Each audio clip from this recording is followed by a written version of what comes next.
19 দিনের বেশি সময় ধরে হাসপাতালে ভর্তি। হাসপাতালে চিকিৎসাধীন অবস্থাতেই মৃত্যু হলো সেই রোগীর। এই পর্যন্ত তো স্বাভাবিক, অবাক হওয়ার কিছু নেই, কিন্তু এটা ছিল একটা দিক। এই ঘটনারই সব দিক শুনলে চমকে যাবেন আপনি। কি সেই দিক? তা হলো রোগীর মৃত্যুর পর প্রায় 4.5 ঘন্টা ধরে রোগী হাসপাতালের বেডেই পড়েছিল, বাকি রোগীদের পাশে। কিন্তু সেই 4.5 ঘন্টা বা তারও বেশি সময় ধরে হাসপাতালে কর্মরত কোনো স্বাস্থ্যকর্মী, হাসপাতালের পুরুষ বিভাগের কর্তব্যরত কোনো কর্মী, কোনো আধিকারিক, এমনকি কোনো চিকিৎসক, কারোরই রোগী মৃত্যুর বিষয়টি নজরেই আসলো না। মৃত রোগী পড়ে রয়েছে তার বেডেই, এদিকে পাশের বেডে থাকা রোগীরাও রয়েছে নিজেদের বেডে। হাসপাতালের কোনো কর্মীরই একবারও বিষয়টি নজরে আসলো না। এবার প্রশ্ন হচ্ছে, কোথায় ঘটলো এমন অদ্ভুত ঘটনা?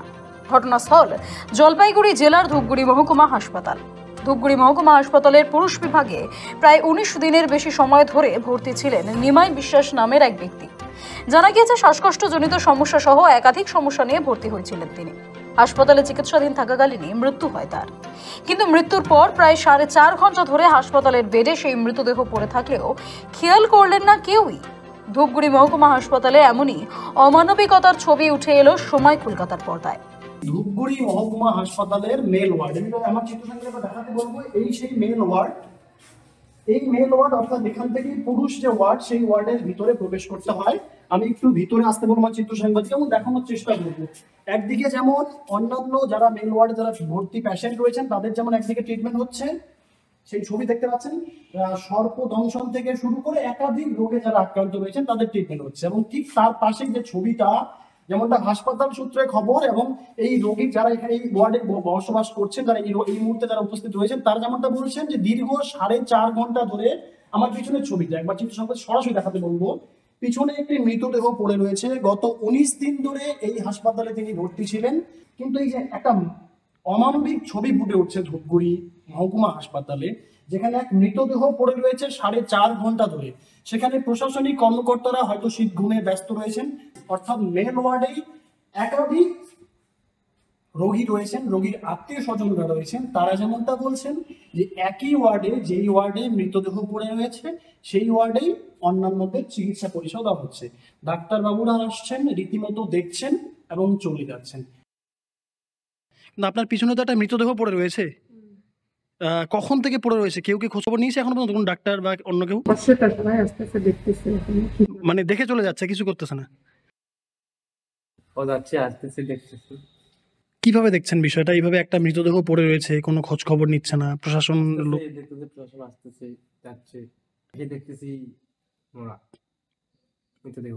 হাসপাতালের খেয়াল নেই তা একটা বিষয়, তবে এর থেকেও আশ্চর্যের বিষয় হলো 19 দিন আগে হাসপাতালে ভর্তি হওয়ার সময় এই ব্যক্তি অর্থাৎ নিমাই বিশ্বাস অসুস্থ অবস্থায় রাস্তায় পড়েছিলেন। স্থানীয়দের নজরে আসতেই তারা পুলিশে খবর দেয়।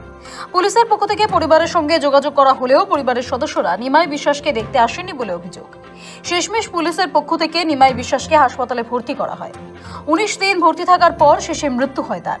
তবে মৃত্যুর খবর কানে পৌঁছতেই হাসপাতালে হাজির হন মৃতের পরিবার। দিদি, কে হয় আপনার?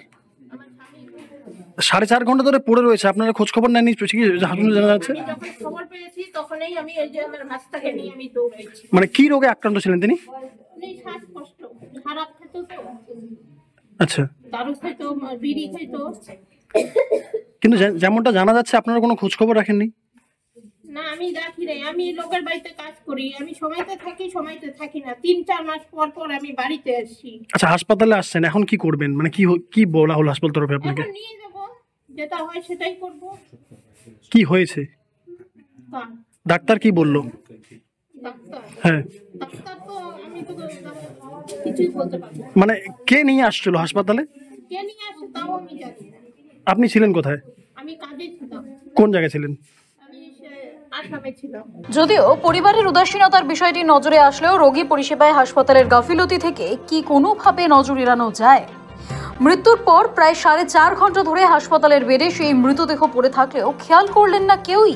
এদিকে শুধু উদাসীনতা আর গাফিলতি নয়, এই খবর প্রকাশ্যে আসতেই নজরে এসেছে আরও এক অবাককর বিষয়। হাসপাতালে ভর্তি থাকা রোগীদের বেডের আশেপাশেই ঘুরে বেড়াচ্ছে সারমেয়। খুঁটে খুঁটে খাচ্ছে টুকিটাকি, ঘুরছে এদিক ওদিক, অথচ ভ্রুক্ষেপ নেই কারোর। ছোট্ট সারমেয় তার ঘোরাফেরার অবাধ জায়গা পেয়েছে।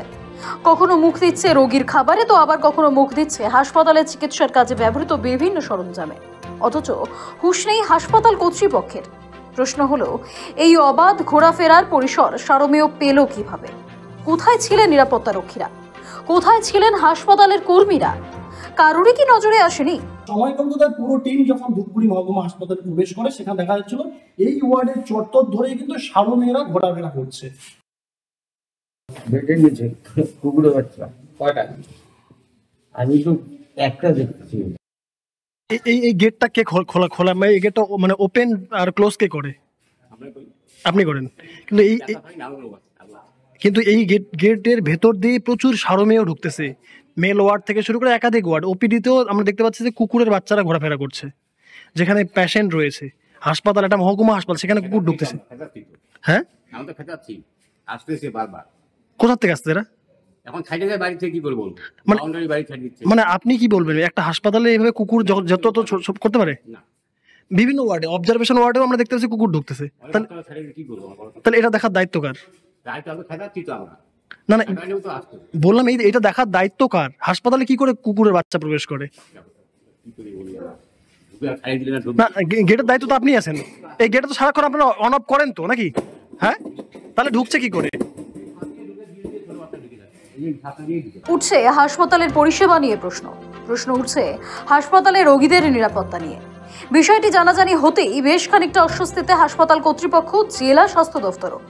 এই পরিস্থিতিতে পাল্টা পরিবারের দিকেই অভিযোগের আঙুল তুলছেন ধূপগুড়ি ব্লকের স্বাস্থ্য আধিকারিক। পরিবারের লোকজন তো বহুদিন থেকেই নেই। সেই ওনাকে তো ওনার পাড়ার একজন ভর্তি করে দিয়ে চলে গেছেন। তারপরে বারবার জানানো সত্ত্বেও পরিবারের কোনো লোকই আসেনি।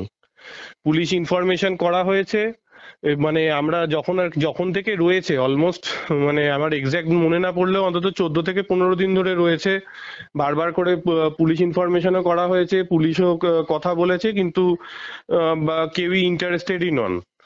পেশেন্ট আছে বলে আমাদের সমস্যা নয়, সমস্যাটা হচ্ছে বাড়ির লোক না থাকলে তো কিছু একটা প্রবলেম হলেও তো মুশকিল, যেটা আজকে এখন প্রবলেম হচ্ছে। ডেড বডি পাশে রয়েছে, আজকে বাড়ির লোক আসছেই না, সেখানে তো জিনিসটা সহমর্মিতার সঙ্গে দেখা উচিত আমার মনে হয়। আমরা বারবার করে জানিয়েছি, অলমোস্ট 14 থেকে 15 দিন একটা পেশেন্ট পড়ে রয়েছে, বাড়ির লোকের কোনো রকম তাদের কোনো রকম দায়বদ্ধতাই নেই। বেশ কিছুদিন আগে ধূপগুড়ি মহকুমা হাসপাতালের শৌচালয় থেকে বাচ্চার দেহ উদ্ধার ঘিরে চাঞ্চল্য ছড়িয়েছিল। সময় কলকাতার পর্দায় সেই খবর তুলে ধরাও হয়েছিল। সেবারও উঠেছিল হাসপাতালের পরিষেবা নিয়ে প্রশ্ন। তবে নজরে আসতেই আশ্বাস মিলেছিল পরিস্থিতির উন্নতি হওয়ার। সেই রেশ কাটতে না কাটতেই ফের একবার হাসপাতালে উদাসীনতার ছবি প্রকাশ্যে আসলো সময় কলকাতার পর্দায়। ধূপগুড়ি মহকুমা হোক, তা দীর্ঘদিনের দাবি ছিল ধূপগুড়িবাসীর। তৃণমূল সাংসদ অভিষেক বন্দ্যোপাধ্যায়ের উদ্যোগে এবং সর্বোপরি রাজ্য সরকারের সহযোগিতায় আইনি জট কাটিয়ে ধূপগুড়ি মহকুমা তকমা পেয়েছে। খুশি ধূপগুড়িবাসীও। তবে সেই মহকুমার তকমা পাওয়া ধূপগুড়ি হাসপাতালের পরিষেবার এই করুণ অবস্থা, উঠছে প্রশ্ন। স্বাভাবিকভাবেই শুরু হয়েছে রাজনৈতিক দরজাও। এটি সমাজের অবক্ষয়। সমাজের পরিবারের একজন হাসপাতালে পড়ে থাকবে, তিনি গত হবেন, কিন্তু পরিবারের লোকজন তাকে দেখতে যাবে না, তার দাহ কাজ করতে অনিচ্ছা প্রকাশ করবে। তারপরেও হাসপাতাল কর্তৃপক্ষ, ধূপগুড়ি মহকুমা হাসপাতাল, যেখানে রোগী মারা যাবার পরে 4 ঘন্টা ধরে সেই বেডেই পড়ে আছে, পাশে অন্যান্য পেশেন্টরা রয়েছে, এটাও কি হাসপাতাল কর্তৃপক্ষের মানবিক মুখ? ঘটনাটা যদি এগুলো ঘটনা ঘটে থাকে, এটা ঠিক সঠিক না। কারণ যেহেতু মুখ্যমন্ত্রী পুরা রাজ্যের প্রতিটা হসপিটালে বিভিন্নভাবে উদ্যোগ নিয়েছে, সেই কারণে এইখানে কি কারণে 4.5 ঘন্টা ধরে একজন মৃতদেহ পড়ে থাকবে, এটা অবশ্যই আমরা বিএমএস যে আছে, ইনচার্জ আছে, তার সঙ্গে কথা বলবো, এবং তাদের যদি কোনো গাফিলতি থাকে অবশ্যই আমরা সিএমএস এর সাথে কথা বলে তাদের বিরুদ্ধে যে আইন আছে, আইনের বিরুদ্ধে তার বিরুদ্ধে ব্যবস্থা অবশ্যই নেওয়া হবে, যারা যারা এই গাফিলতির মধ্যে যুক্ত থাকবে। আশ্বাস, ব্যবস্থা নেওয়া হবে, এগুলো খুব পরিচিত শব্দ। আগেও শৌচালয় থেকে শিশু উদ্ধারের ঘটনায় আশ্বাস দেওয়া হয়েছিল যে ব্যবস্থার উন্নতি হবে। প্রশ্ন এখন একটাই, হুঁশ ফিরছে কি?